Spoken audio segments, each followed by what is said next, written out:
نحمدہ ونصلی علی رسولہ الامین المکین الحنین الکریم الرؤوف الرحیم اما بعد فاعوذ باللہ من الشیطان الرجیم بسم اللہ الرحمن الرحیم۔ واجب الاحترام ساتھیو، اللہ تعالیٰ کا بے پناہ لطف و کرم اور اس کا احسان عظیم ہے کہ جس کی توفیق سے ہم اس کے ذکر کے لیے اس کے گھر میں جمع ہیں۔ کل ہم نے اللہ کی توفیق سے سورہ آل عمران کی آیت نمبر 37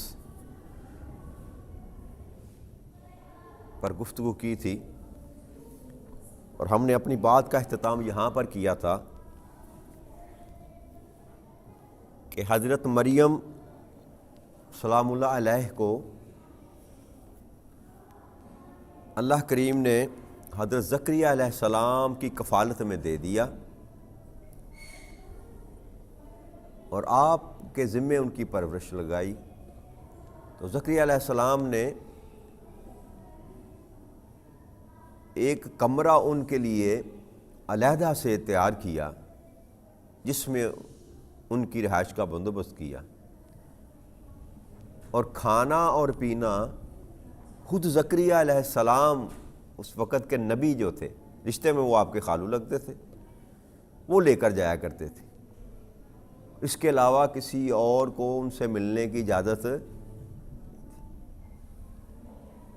جوان تھی اور کنواری تھی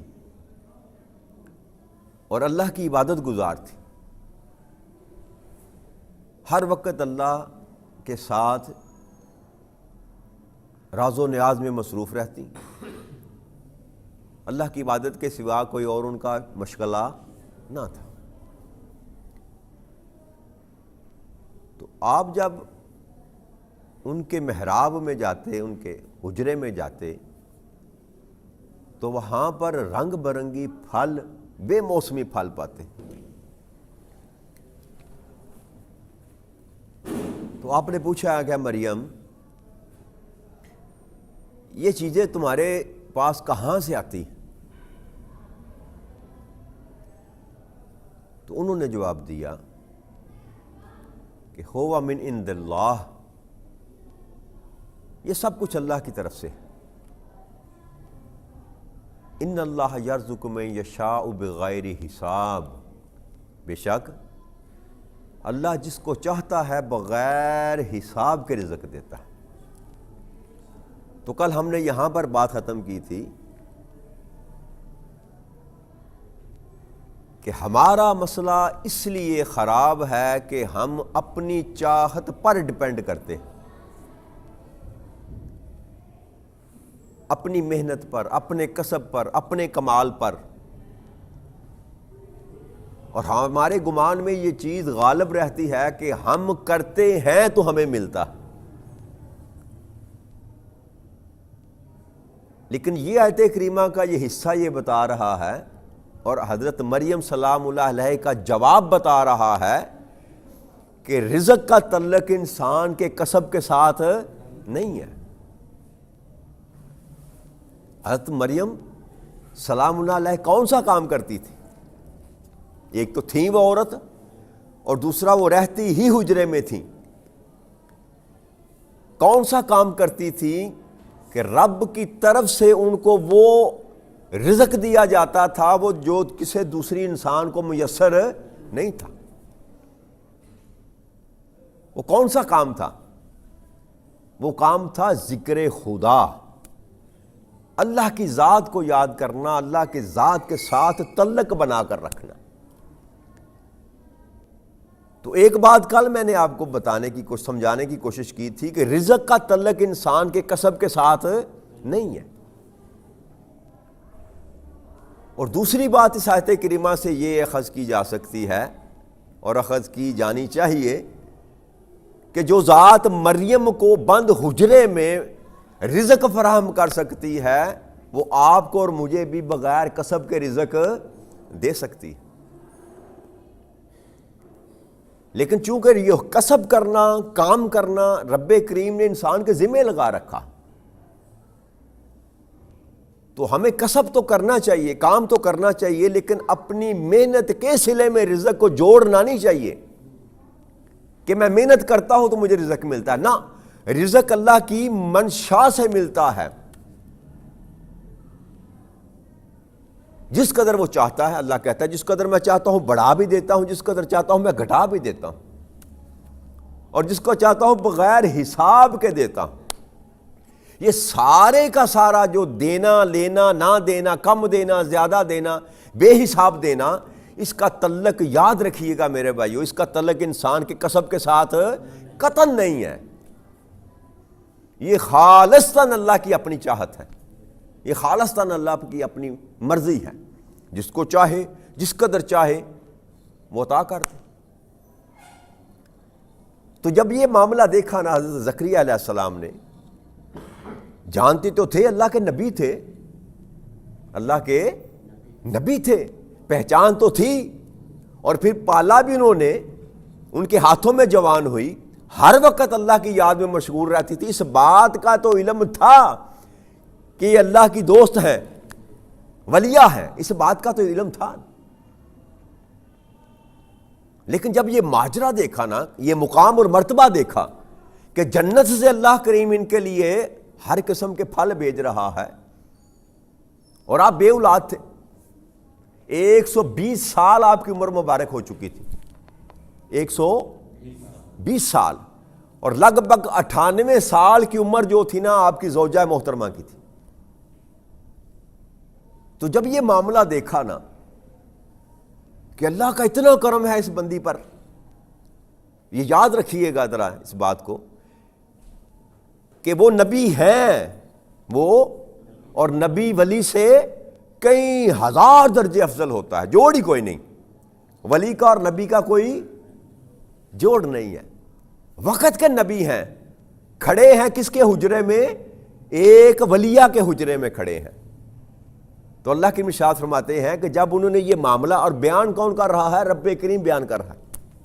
یہ کسی کتاب کا واقعہ نہیں جو میں سنا رہا ہوں آپ کو، خود رب کریم اپنے محبوب کو بتا رہا ہے، قرآن کریم کا حصہ بنایا کہ جب انہوں نے یہ ماحول دیکھا کہ میں تو جو کھانا بھی لے کر آیا ہوں تو میرے کھانا لے کر آنے سے پہلے اس کے پاس سارا کچھ پڑا ہوا ہے. تو اللہ کی ارشاد فرماتے ہیں ہنالک دعا زکریا ربہ، تو وہیں کھڑے کھڑے زکریا علیہ السلام نے اپنے رب سے دعا کی. وہ منظر دیکھ کر کہ اتنی مقبول بندی ہے، اتنی مقبول بندی ہے، تو وہیں کھڑے کھڑے اللہ کے حضور دعا کی. کیا؟ قالا رب حب لی من لدنک ذریۃ طیبہ انک سمیع الدعاء. اے میرے پروردگار، میرے مولا، مجھے اپنی جناب سے پاکیزہ اولاد عطا فرما، بے شک تو ہی دعا کے سننے والا ہے. 120 سال کی عمر میں کیا اس سے پہلے کبھی آپ نے دعا نہیں مانگی ہوگی یا چاہت نہ کی ہوگی؟ نبی کی تو دعا بذات خود مقبول ہوتی ہے، نبی کی دعا بذات خود مقبول ہوتی ہے. اسے کسی اور کے آسرے کی، کسی مقام کی، کسی جگہ کی، کسی بندے کی نسبت کی ضرورت. اللہ کیا سمجھانا چاہتا ہے کہ دعا تو ویسے بھی نبی کرتے تھے، وہ مقبول تھی. کبھی رد نبی کی دعا ویسے ہی کہہ دیتے مولا مجھے اولاد دے دے، تو اللہ کریم اولاد ان کو عطا کر دیتے. یہاں جو اللہ بتانا چاہتا ہے نا کہ وہ میری ولیہ کے حجرہ میں جب آئے تو وہاں دعا کی مجھ سے. تو اس آیت کریمہ سے یہ بات سمجھ میں آئی کہ جس جگہ پر کسی اللہ کے ولی کا ڈیرا ہو وہ جگہ خود متبرک بن جاتی، برکت والی بن جاتی. نبی کا قدم تو ایک علیحدہ فضیلت ہے نا جی.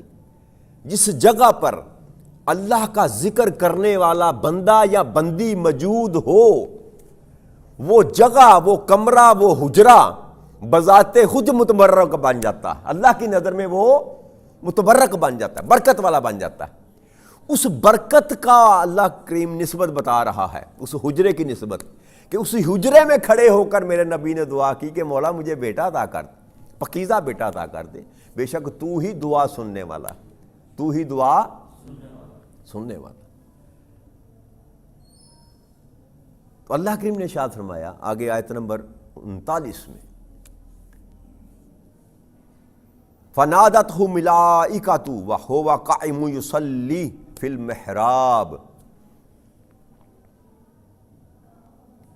وہ حجرے میں ابھی کھڑے نماز ہی پڑھ رہے تھے یا یہ دعا کر رہے تھے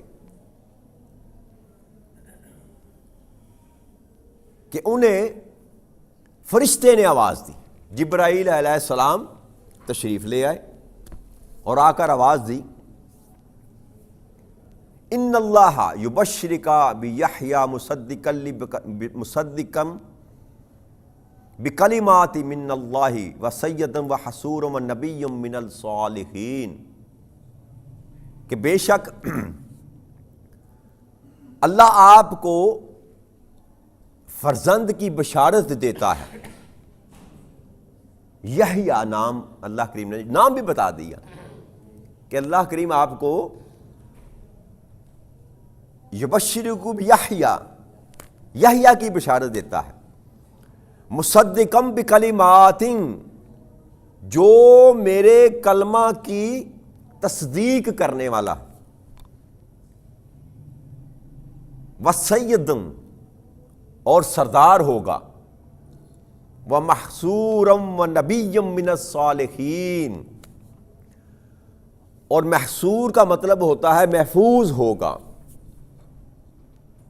محفوظ ہوگا کس سے؟ ہر قسم کی شہوت اور عورت کی رغبت سے محفوظ ہوگا، اور پھر میرے نیکوکاروں بندوں میں شامل ہوگا اور میرا نبی ہوگا۔ یہ ساری صفتیں اللہ کریم نے یحییٰ علیہ السلام کی بیان فرمائی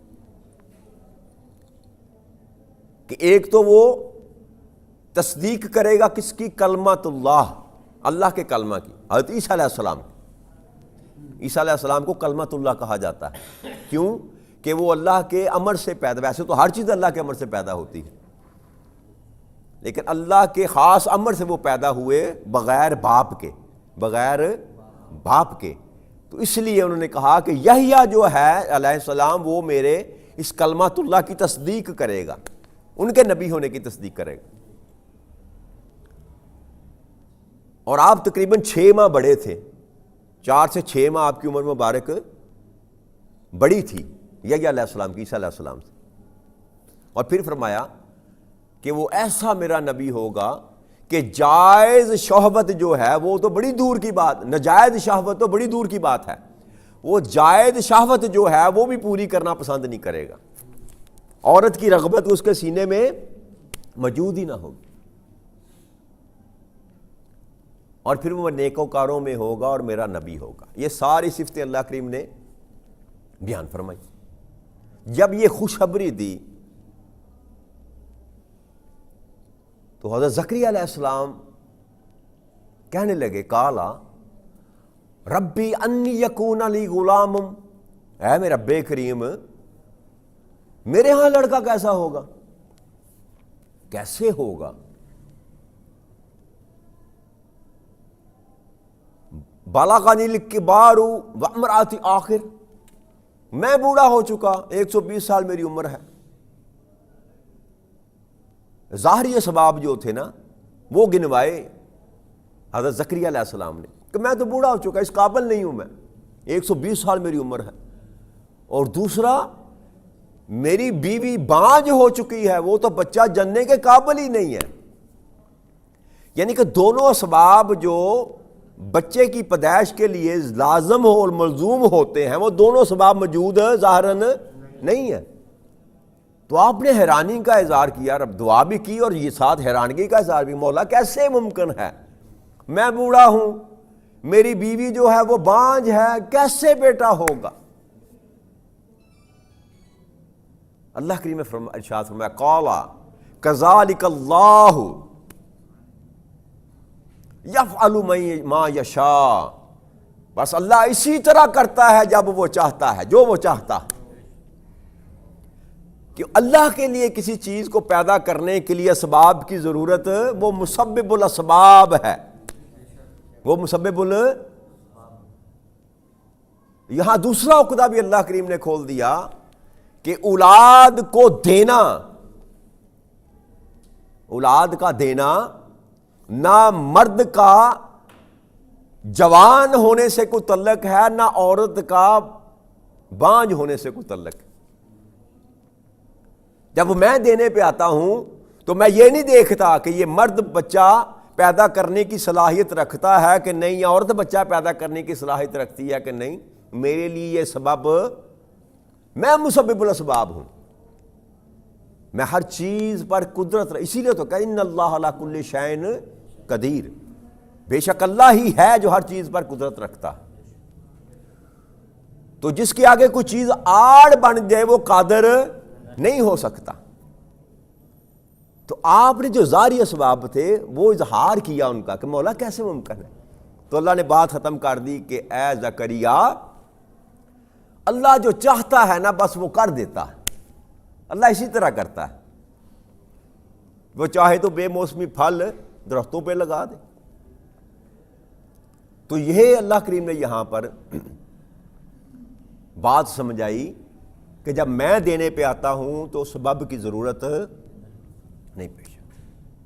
اس سے آگے اللہ نے چاہا تو کل لے کر چلیں گے۔ وما علینا الا البلاغ المبین۔ والسلام علیکم ورحمۃ اللہ وبرکاتہ۔